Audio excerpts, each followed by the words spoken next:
అందరికీ నమస్కారం. కేంద్ర హోంశాఖ మంత్రి అమిత్ షా గారు ఈ రాష్ట్రానికి రావడం చాలా ప్రాధాన్యత సంతరించుకునేటువంటి అంశం. ఎందుకంటే రాష్ట్రంలో ఎన్డీఏ అధికారంలో ఉంది, కేంద్రంలో కూడా ఎన్డీఏ అధికారంలో ఉంది. మరి ఇటువంటి తరుణంలో అమిత్ షా గారు ఆంధ్రప్రదేశ్కి వస్తే అనేక సమస్యలకి పరిష్కారం చూపుతారని, ఈ రాష్ట్ర అభివృద్ధికి వరాల జల్లు కురిపిస్తారని రాష్ట్ర ప్రజలందరూ కూడా ఆశగా ఎదురు చూశారు. కానీ జరిగింది ఏంటి? చంద్రబాబు నాయుడు గారు మాట వస్తే నాకు 40 సంవత్సరాల అనుభవం ఉందని చెప్తారు. మరి అమిత్ షా గారు వచ్చినప్పుడు మీరు చర్చించాల్సినటువంటి అంశాలు ఏంటి? అమిత్ షా గారు రాకని ఈ రాష్ట్ర అభివృద్ధి కోసం ఏ విధంగా ఉపయోగించుకున్నారు మీరు? దీనికి రాష్ట్ర ప్రజలకు సమాధానం చెప్పగలరా? రాష్ట్ర విభజన జరిగి 11 సంవత్సరాలు అవుతా ఉంది. మరి ఈ 11 సంవత్సరాల్లో అనేక సమస్యలు ఇంకా పెండింగ్లో ఉన్నాయి.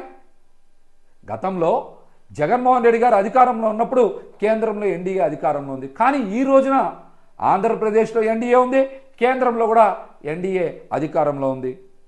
మరి ఇటువంటి తరుణంలో చంద్రబాబు నాయుడు గారు కానీ, పవన్ కళ్యాణ్ గారు కానీ అమిత్ షా గారితో ఈ రాష్ట్రానికి రావాల్సినటువంటి అనేక నిధుల మీద, ఈ రాష్ట్రానికి సంబంధించినటువంటి అనేక సమస్యల మీద అమిత్ షా గారితో చర్చించుంటే చాలా బాగుండేది. వారితో ప్రకటన జారీ చేయించుంటే బాగుండేది. వాటిలో ముఖ్యంగా విద్యుత్ బకాయిలు తెలంగాణ నుంచి మనకి 8,000 కోట్ల రూపాయలు రావాలి. ఆ అంశం మీద అనేక సందర్భాల్లో జగన్మోహన్ రెడ్డి గారు పెద్ద యుద్ధమే చేశారు. అది తుది దశలో ఉంది. 8,000 కోట్ల రూపాయల బకాయిలు తెలంగాణ నుంచి తీసుకొచ్చేటువంటి ప్రయత్నం గురించి మీరు ఎందుకు మాట్లాడలా? అదేవిధంగా ఆస్తుల పంపకం మీద చాలా వరకు కసరత్తు జరిగింది. ఆ అంశం మీద మీరు ఎందుకు మాట్లాడలా? కృష్ణా జలాల అంశం పెండింగ్లో ఉంది. ఈ అంశం మీద మాట్లాడాల్సి ఉంది. అదేవిధంగా రాష్ట్ర రైతాంగానికి నష్టం చేకూర్చేలాగా నాగార్జున సాగర్ ప్రాజెక్టు మీద వాళ్ళు కూడా ఆధీనం చేసుకొని ఇష్టానుసారం వ్యవహరిస్తుంది తెలంగాణ ప్రభుత్వం. ఆ అంశం మీద మీరు ఎందుకు మాట్లాడలా? ఈ అంశాలన్నీ వదిలేసి ఎంతసేపు జగన్మోహన్ రెడ్డి గారి వ్యక్తిత్వాన్ని తక్కువ చేసేలాగా, ఇబ్బంది పెట్టేలాగా మాట్లాడడానికి అమిత్ షా గారు ఏమన్నా ఆంధ్రప్రదేశ్కి వచ్చారా? చెప్పండి. విశాఖ స్టీల్ ప్లాంట్కి ఇచ్చినటువంటి ప్యాకేజ్ మీద రాష్ట్ర ప్రజలకు కానీ, కార్మిక సంఘాలకు కానీ అందరికీ చాలా అనుమానాలు ఉన్నాయి. ఆ ప్యాకేజ్ దేనికోసం ఉపయోగిస్తారు? కనీసం విశాఖ స్టీల్ ప్లాంట్ ప్రైవేటీకరణ చేయమని కానీ, సెయిల్లో విలీనం చేస్తామని కానీ, క్యాప్టివ్ మైన్స్ కేటాయిస్తామని కానీ ఎందుకు అమిత్ షా గారితో కూడా నిన్న ప్రకటన చేయించలేకపోయారు? మీరు కూడా ఈ అంశాల మీద ఎందుకు స్పష్టంగా అటు చంద్రబాబు గారు కానీ, ఇటు పవన్ కళ్యాణ్ గారు కానీ విశాఖ స్టీల్ మీద మాట్లాడలేకపోతా ఉన్నారు? ఇందులో ఉన్న మతలబ్ ఏంటి? విశాఖ స్టీల్ ప్లాంట్ ఆంధ్రప్రదేశ్ ప్రజల భావోద్వేగాలతో ముడిపడి ఉన్నటువంటి అంశం. దీని మీద స్పష్టమైనటువంటి వైఖరి ఎందుకు ప్రకటించలేకపోతా ఉన్నారో చంద్రబాబు గారు, పవన్ కళ్యాణ్ గారు రాష్ట్ర ప్రజలకి సమాధానం చెప్పాలి. నిన్నటి అమిత్ షా గారి పర్యటనతో రాష్ట్రానికి ఒరిగింది ఏమైనా ఉందా లేదా? మీరు చెప్పండి సమాధానం. అమిత్ షా గారు లాంటి ఒక ఉన్నత స్థాయి నాయకులు ఆంధ్రప్రదేశ్కి వచ్చి జగన్ గారి గురించి, జగన్ గారి ఇళ్ల గురించి, జగన్ గారి పర్యటన గురించి వాకప్ చేశారని మాట్లాడుతూ ఉన్నారు. అమిత్ షా గారు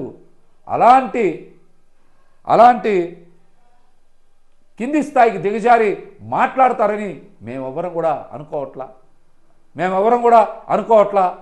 అమిత్ షా గారు వచ్చి జగన్ గారికి ఇళ్ళు ఉన్నాయి, అందులో ఎవరుంటారు? లేకపోతే జగన్ గారికి ఎక్కడెక్కడ ఇళ్ళు ఉన్నాయి, అందులో ఎవరుంటారు అనేటువంటి అంశాల మీద మాట్లాడరని తెలుగుదేశం పార్టీకి సంబంధించిన పత్రికలన్నీ కూడా రాసినాయి. ఇది ఎంత దుర్మార్గం ఇది! అమిత్ షా గారు అంత కింది స్థాయి మాటలు మాట్లాడతారని రాష్ట్ర ప్రజలు ఎవరన్నా అనుకుంటారా? అమిత్ షా గారు పోని వచ్చి ఎక్కడున్నారు? చంద్రబాబు గారి నివాసం ఈరోజు అక్రమ నిర్మాణం కాదా? మొన్న బుడమేరు వరదలకి మునిగిపోలేదా? పోనీ అవి చూపించాల్సింది. అమిత్ షా గారు కూడా వచ్చింది చంద్రబాబు నాయుడు గారి ఇంటికే కదా. ఎంతవరకు నీళ్లు వచ్చాయి, ఎంతవరకు మునిగిపోయింది, ఎంత బురదని వీళ్ళు బయటికి తీశారు, ఇట్లాంటి అంశాల మీద చర్చ చేస్తే బాగుండేది. జగన్మోహన్ రెడ్డి గారికి హైదరాబాద్లో ఉన్న, బెంగళూరులో ఉన్న, తాడేపల్లిలో ఉన్న అందరూ నేరుగా ఆయన నివాసానికి చాలామంది పార్టీ నాయకులు కార్యకర్తలు వెళ్తారు. అక్కడే అన్ని సమావేశాలు జరుగుతాయి. చాలామంది పెద్దలు వెళ్ళినప్పుడు కూడా జగన్మోహన్ రెడ్డి గారి ఇంట్లోనే ఆతిథ్యం స్వీకరించారు. మీరు మాత్రం ఇష్టానుసారం అబద్ధాలు మాట్లాడతారు, ఇష్టానుసారం అబద్ధాలు మాట్లాడతారు. నలుగురు ఉండడానికి ఒక 5-6 బెడ్రూమ్లు ఇల్లు ఉంటుంది జగన్మోహన్ రెడ్డి గారికి, అంతేగాని 100 గదులు ఉన్నాయి. ఇలాంటి ఇష్టానుసారమైనటువంటి అబద్ధ ప్రచారం ఇంకా ఎన్నాళ్ళు చేస్తారు చెప్పండి? ఇంకా ఎన్నాళ్ళు చేస్తారు ఇటువంటి అబద్ధం? ఇది మంచి పద్ధతి కాదు. అమిత్ షా గారు లాంటి వ్యక్తి ఆంధ్రప్రదేశ్ వచ్చినప్పుడు ఈ రాష్ట్ర ప్రయోజనాల గురించి చర్చ చేస్తే బాగుండేది, వాటి గురించి స్పందిస్తే బాగుండేది. ఇవేం మాట్లాడకుండా అమిత్ షా గారి గురు వచ్చి జగన్మోహన్ రెడ్డి గారి గురించి మాట్లాడరని మీరు పతాక శీర్షికన బ్రదర్స్ మీరు కనుక రాతలు రాస్తే ప్రజలు అట్లను పట్టించుకునేటువంటి పరిస్థితుల్లో లేరని కూడా ఈ సందర్భంగా తెలియజేస్తా. జగన్మోహన్ రెడ్డి గారి లాగా చంద్రబాబు నాయుడు గారు కూడా హైదరాబాద్లో వారు కట్టుకున్నటువంటి ప్యాలెస్ లాంటి ఇంట్లోకి ఏ రోజన్నా రాజకీయ నాయకుల్ని, కార్యకర్తలను తీసుకెళ్లారా? అలాంటి విలాసవంతమైనటువంటి భవనంలోకి ఏ నాయకుడికైనా, కార్యకర్తకైనా సరే ఇంతవరకు ప్రవేశం కల్పించారా? జగన్మోహన్ రెడ్డి గారి కార్యక్రమాలన్నీ కూడా వారి ఇంటి దగ్గరే కదా జరుగుతూ ఉన్నాయి, సమావేశాలన్నీ అక్కడే కదా జరుగుతూ ఉన్నాయి. నాయకులు, కార్యకర్తలు ఎవరన్నా విఐపీలు వచ్చినా కూడా అక్కడికే కదా వస్తూ ఉన్నారు. ఇది బహిరంగంగా జరిగేదే కదా. మరి ఎందుకు ఇంకా ఆయన మీద బురద జల్లుతూ ఉన్నారు కూడా తెలుగుదేశం పార్టీ నాయకులు సమాధానం చెప్పుకోవాల్సినటువంటి పరిస్థితి. మరి ఈరోజు దేశంలోనే అత్యంత ధనికుడైనటువంటి ముఖ్యమంత్రి చంద్రబాబు నాయుడు గారు అని చెప్తా ఉన్నారు. ఈ అంశం మీద అమిత్ షా గారు స్పందించలేదా? ఈ అంశం మీద అమిత్ షా గారు మాట్లాడలేదా? దీనికి సమాధానం చెప్పండి. ఈ మధ్యనే కదా మీరు అమరావతిలో 5 ఎకరాల భూమి కూడా ఇల్లు కట్టుకోవడానికి కొనుక్కున్నారు. ఈ అంశం మీద అమిత్ షా గారు మాట్లాడలేదా మీతోటి? ఇట్లాంటి విషయాలు మాత్రం మీరు బయటికి మాట్లాడరు. ఇంకా ఎన్నాళ్ళు ప్రజల్ని తప్పుదారి పట్టిస్తారు చెప్పండి? వైజాగ్లో అవి ప్రభుత్వ భవనాలు, అవి ప్రభుత్వానికి సంబంధించినవి. ఇంకా అబద్ధపు ప్రచారం, విష ప్రచారం ఎన్నాళ్ళు చేస్తారు? ఆ బిల్డింగుల్ని, ఆ ప్రభుత్వ భవనాలని ఎట్లా వాడుకోవాలో ఇంకా మీకు తెలియట్లేదు, చేత కావట్లేదు. అంటే మీరు పరిపాలనకి పనికి రారని అర్థం. మీరు పరిపాలనకే పనికి రారని అర్థం. మరి ఈరోజు రాష్ట్రంలో ప్రతి ఒక్కరు కూడా ఉప ముఖ్యమంత్రి పదవి నారా లోకేష్ గారికి ఇవ్వాలని మాట్లాడుతూ ఉన్నారు. గతంలో జగన్మోహన్ రెడ్డి గారు సామాజిక న్యాయం పాటిస్తూ బీసీ, ఎస్సీ, ఎస్టీ, ముస్లిం, కాపు ఈ వర్గాలన్నిటికీ కూడా ఉప ముఖ్యమంత్రి పదవులు కేటాయించారు. దగ్గర 10 మందిని ఉప ముఖ్యమంత్రులను చేసినటువంటి గొప్ప ఘనత, సామాజిక న్యాయం చేసినటువంటి వ్యక్తిది జగన్మోహన్ రెడ్డి గారిది. మరి మీరు ఒక ఉప ముఖ్యమంత్రి పదవి ఇచ్చి బీసీలని, ఎస్సీలని, ఎస్టీలని, ముస్లింలని మోసం చేసిన మాట వాస్తవం కాదా? ఈరోజు మళ్ళీ నారా లోకేష్ గారికి ఇవ్వాలని మాట్లాడుతూ ఉన్నారు. నారా లోకేష్ గారు ఒక్కరికి ఎందుకు ఇవ్వాలి? బీసీ, ఎస్సీ, ఎస్టీ, ముస్లిమ్స్కి ఎందుకు ఇవ్వకూడదు ఉప ముఖ్యమంత్రి పదవి? ఎందుకు ఇవ్వకూడదు? జగన్మోహన్ రెడ్డి గారేమో సామాజిక న్యాయం చేశారు, మీరేమో సామాజిక మోసం చేస్తూ ఉన్నారు. పవన్ కళ్యాణ్ గారికి ఉప ముఖ్యమంత్రి పదవి కూడా అమిత్ షా గారు రికమెండ్ చేస్తేనే ఇచ్చారని, ఆ విషయాన్ని వారే ట్విట్టర్లో కూడా పెట్టిన అంశాన్ని ఎవరు కూడా మర్చిపోవట్లా.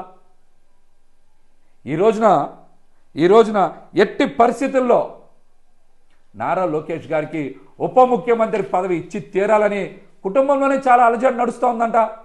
డెడ్ లైన్ కూడా పెట్టుకున్నారంట. ఈ అంశాల మీద మీరు ఎందుకు మాట్లాడరు? ఒక్క లోకేష్ గారినే డిప్యూటీ సీఎం చేయాలనేటువంటి ప్రతిపాదన గురించి అందరూ మాట్లాడుతున్నారు కదా. సామాజిక మోసం మీద ఎందుకు తెలుగుదేశం పార్టీ నాయకులు కానీ జనసేన పార్టీ నాయకులు కానీ మాట్లాడట్లా? ఎందుకు మాట్లాడట్లా? దీనికి సమాధానం చెప్పండి. సమాధానం చెప్పండి. దీనికి మ్యాన్ మేడ్ ఏమన్నారు? విధ్వంసమా? జగన్మోహన్ రెడ్డి గారి 5 సంవత్సరాల పాలన విధ్వంసకరమైనటువంటి పాలన అంట.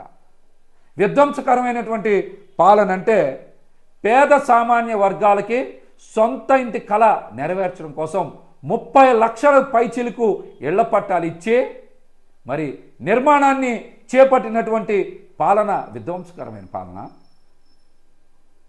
విధ్వంసకరమైన పాలన. రాష్ట్ర వ్యాప్తంగా ప్రజలకి పాలన దగ్గర కావాలని సచివాలయాలు నిర్మిస్తే దాన్ని విధ్వంసకరమైన పాలన అంటారా? చిన్న జిల్లాలు ఏర్పాటు చేస్తే దాన్ని విధ్వంసకరమైన పాలన అంటారా? ప్రభుత్వ బడుల్ని అభివృద్ధి చేసి నాడు నేడు పథకం కింద అభివృద్ధి చేయడాన్ని దాన్ని విధ్వంసకర పాలన అంటారా? అభివృద్ధి వికేంద్రీకరణ చేసి రాష్ట్రం మొత్తం అభివృద్ధి చెందాలని అన్ని జిల్లాల్లో అభివృద్ధి కార్యక్రమాలు చేపడితే దాన్ని విధ్వంసం అంటారా? చెప్పండి. నవరత్నాల ద్వారా ప్రజల జీవన ప్రమాణాలు పెంచేలాగా సంక్షేమ పథకాలని అద్భుతంగా అమలు చేస్తే వాటిని విధ్వంసకర పాలన అంటారా? ఆరోగ్యశ్రీని మెరుగుపరిచి ప్రతి సామాన్యుడికి నాణ్యమైన వైద్యం అందించడాన్ని విధ్వంసకరమైన పాలన అంటారా? విద్యలో విప్లవాత్మకమైనటువంటి మార్పులు తీసుకొచ్చి పేద సామాన్య వర్గాలు ఇంగ్లీష్ మీడియంలో చదువుకొని అంతర్జాతీయ స్థాయిలో వాళ్ళందరూ రాణించేలాగా కరిక్యులం మార్పు చేయడాన్ని విధ్వంసకరమైన పాలన అంటారా?